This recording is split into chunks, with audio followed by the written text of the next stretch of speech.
ইরানে আমেরিকা এবং ইসরায়েলের সামরিক আগ্রাসনে মিনাবের স্কুলে ঝরে গেছে ১৭৫ তাজা প্রাণ।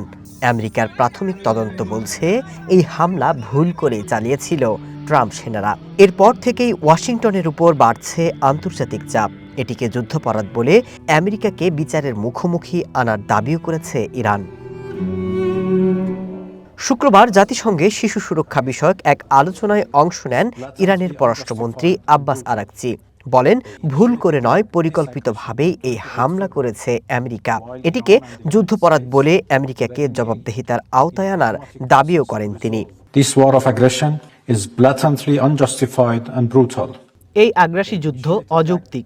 তারা আলোচনার টেবিল নস্যাৎ করে দিয়ে কূটনীতির সঙ্গে বিশ্বাসঘাতকতা করেছে। মিনাব শহরে পরিকল্পিত হামলায় শিশুরা জীবন দিয়েছে। এটি যুদ্ধাপরাধ এবং মানবতা বিরোধী অপরাধ।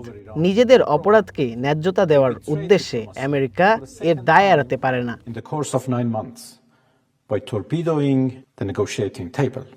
জাতিসংঘের মানবাধিকার প্রধান ভলকার তুর্ক এই ঘটনা তুলে ধরে দ্রুত, নিরপেক্ষ, স্বচ্ছ এবং পূর্ণাঙ্গ তদন্তের আহ্বান জানান। In the case of this coup, the onus is on যারা এই হামলা চালিয়েছে তাদের ওপরই দ্রুত, নিরপেক্ষ, স্বচ্ছ ও পূর্ণাঙ্গ তদন্তের দায়িত্ব বর্তায়।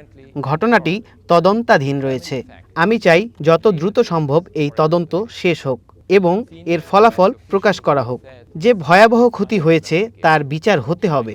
মধ্যপ্রাচ্য ও উপসাগরীয় অঞ্চলে সামরিক উত্তেজনা বিপজ্জনক পর্যায়ে পৌঁছেছে। এর অবসান ঘটাতেই হবে। justice for the terrible harm done.